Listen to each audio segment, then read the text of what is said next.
isang naglalagablab na balita mga kaibigan, dahil hindi lamang ang tensyon sa pagitan ng China, Taiwan, Pilipinas at United States ang ating nakalap, kundi nagkakaroon din ng matinding tensyon ngayon sa pagitan ng China at ng Vatican.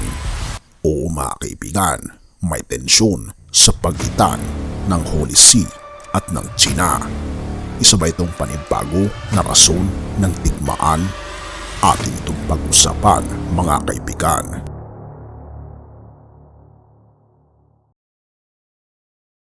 Ang obispo ng Beijing ay bumisita sa Hong Kong sa gitna ng mga tensyon sa pagitan ng China at ng Vatican. Ika pa ito sa ulat ng Rappler. Ang bishop ng Beijing na suportado ng Estado ng China ay bumisita sa Hong Kong noong Martes sa gitna ng pangamba ng ilang mga Katoliko na nais ng Beijing ang mas maigpit na kontrol sa mga usapin ng reliyon sa Hong Kong. Ito ang unang pagbisita ng isang obispo mula sa mainland China mula nang ibalik ang dating kolonyal na Britanya sa China noong 1997. At sumunod ito sa isang makasaysayang pagbisita sa Chinese capital ng kanyang katapat na obispo ng Hong Kong noong Abril.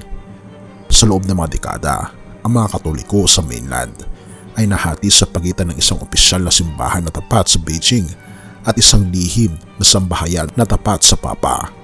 At ang pagbisita ng Bishop Joseph Lee ay matalim na binabantayan dahil sa nanatiling tensyon sa pagitan ng China at ng Vatican. Hindi sumagot si Lee sa mga tanong mula sa media noong Martes, ngunit binisita ang katedral ng Immaculate Conception sa financial hub ng Hong Kong sa Mid-Levels District at inaasahan na maglilibot sa iba pang mga pasilidad ng simbahan at seminaryo. Nang tanungin ng media kung makikita si Lee ng mga opisyal mula sa Hong Kong Liaison Office, ang pangunahing kinatawan ng Beijing sa lungsod, sinabi ng obispo ng Hong Kong na si Stephen Chow na hindi sila sagabal, ngunit naglalaro sila ng aktibong papel dahil ang mainland China ay may sariling mga pamantayan at sistema. Sa panayam ng lokal na media noong unang bahagi ng buwan bago ang pagbisita, sinabi ni Chow na ang pag-iral ni Lee ay maglilingkod upang palalimin ang koneksyon sa pagitan ng Vatican at China. Tradisyonal na itinuturing na sentro ng mga Katoliko sa rehiyon ang Hong Kong sa gilid ng Chinese mainland, sa ilalim ng opisyal na ateistang pamahalaan ng Communist Party. Ang Beijing ay sumusunod sa patakaran ng sinisesyon ng relihiyon na nagsusumikap na alisin ang dayuhang impluensya at ipatupad ang pagsunod sa Communist Party. Tinatayang may 10 to 12 milyon na Katoliko sa China.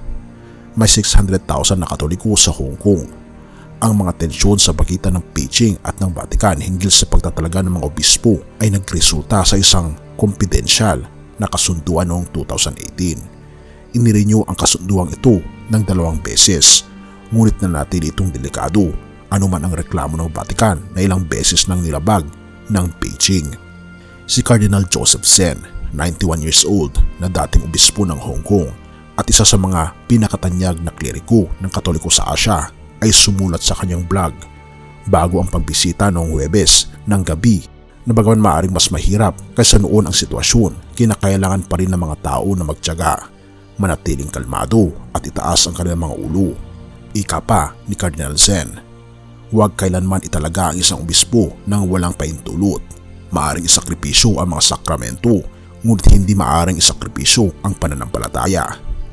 Tandaan, kung ating mapapansin mga kaibigan, tumitindi ang tensyon sa iba't ibang dako ng mundo, maging ang China at ng Vatican, dahil sa magkaibang view ng relihiyon ay makikita natin na tumitindi ang mga tensyon na nawa ay hindi naman ito magdulot ng mas matinding pinsala, sapagkat kahit na maliit ang Vatican ay sobra nitong makapangyarihan na kaya nitong kontrolin ang lahat ng mga malalakas na nasyon kontra sa China.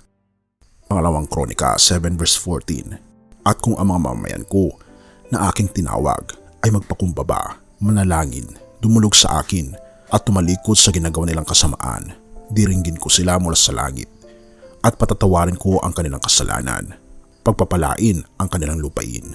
Mga kaibigan, tayo'y tumulong sa ating Panginoong Diyos na siyang nagbibigay ng lahat ng tagumpay at pagpapala. Lagi nating isaalang-alang na ang pinakamahalaga sa lahat ay ang ating pakipagrelasyon sa ating Panginoon, na kahit tayo ay awayin ng kahit sinuman. Basta hindi natin kaaway ang ating Panginoong Diyos, tayo ay magiging okay. Purihin ang ating Panginoong Diyos at salamat kaibigan sa iyong panonood. Tayo'y manalangin. Ama naming banal, makapangyarihan naming Diyos, kami po'y lubos na nagpapasalamat sa inyo. Dahil kami Panginoon ay naalagaan po ninyo, ginagabayan at binibigyan niyo Panginoon ng pag-asa ng buhay na walang hanggan.